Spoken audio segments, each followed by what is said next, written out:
All right, let's take a look and see what happened with Bitcoin. I want to kind of recap what I was looking at last time and go over what has happened since then.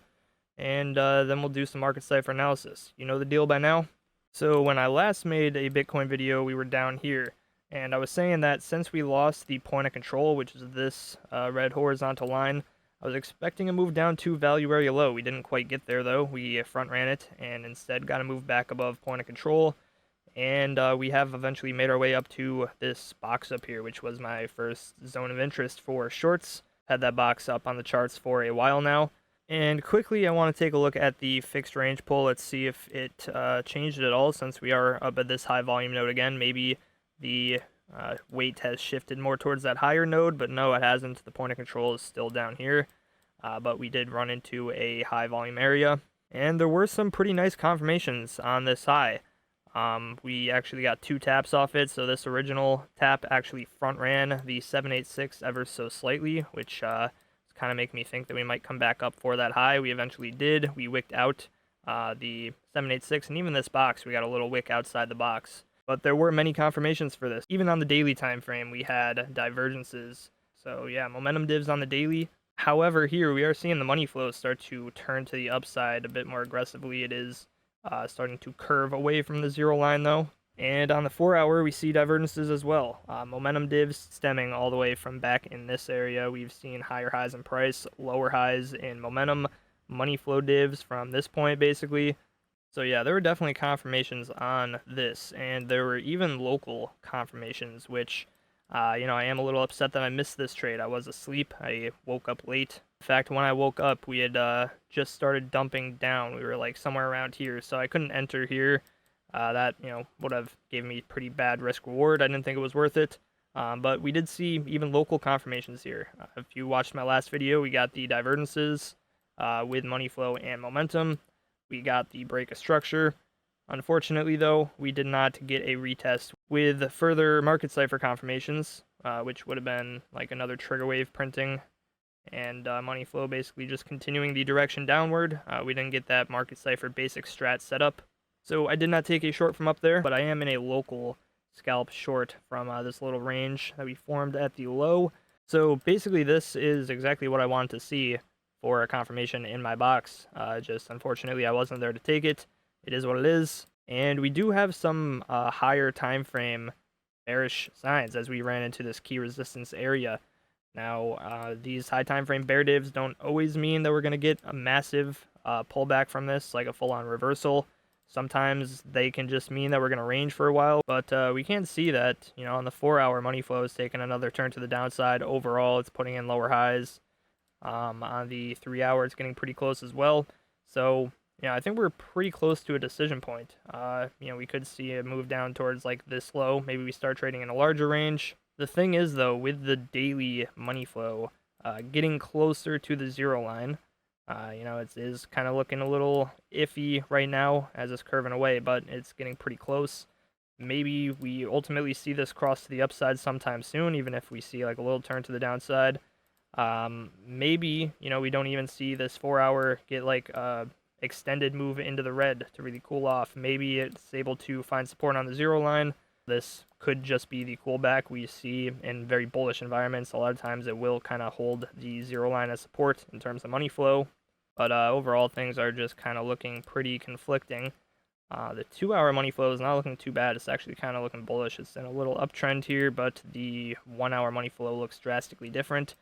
So yeah, things are definitely conflicting now. It's kind of hard to tell which way things are leaning at the moment.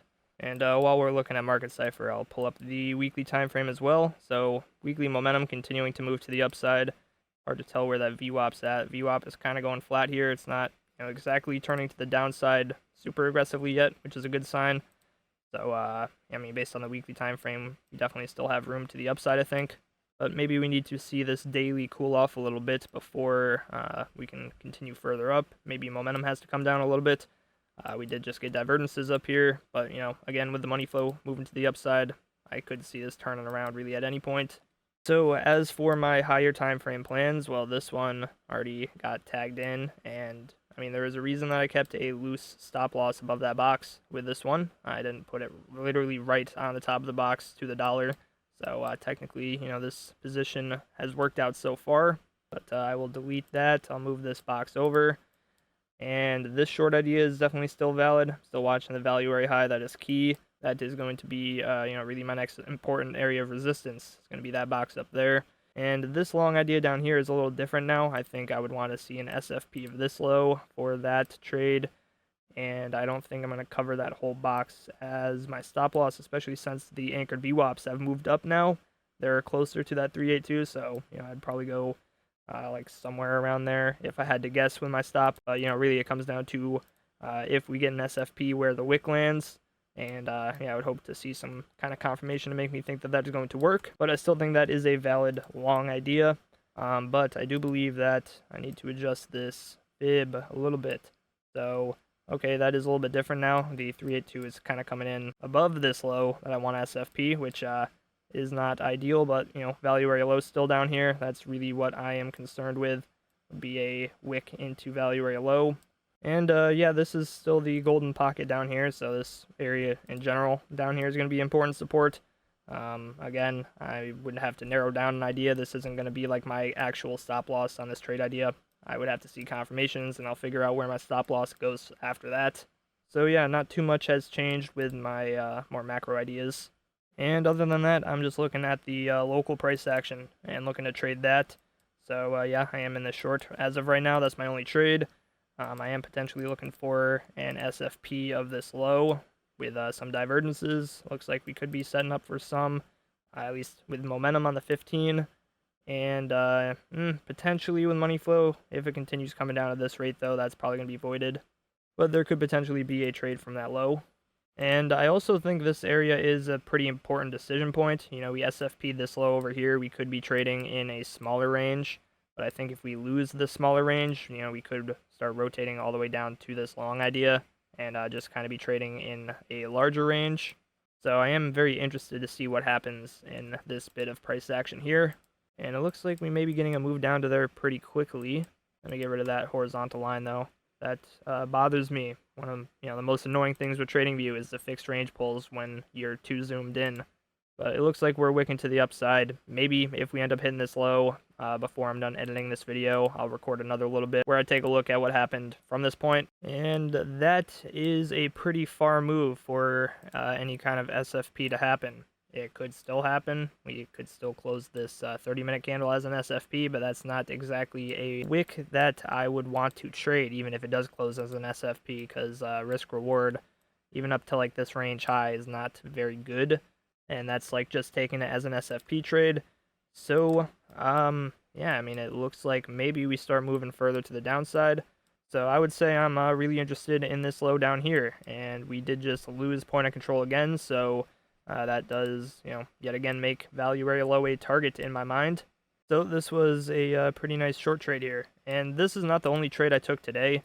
I did take a couple losses earlier, but this has now made up for it with what I already locked in, and I'm still in half of my short. Depending on if we start wicking up here, I may take some more profits out now, but it does look like money flow is curling over, and this is a pretty aggressive move. Looks like we may ultimately move lower. Looks like the 15-minute is getting pretty close to voiding any potential divergences, including with money flow. We're close to putting in a lower low. The 5-minute as well is right about voiding these divs. So it looks like we may ultimately continue lower here, but we'll see. We are wicking up a little bit now. But anyways, that's it. Thank you all for watching. If you enjoyed, consider leaving a like, subscribing, and leaving a comment. And I will see you all in the next video.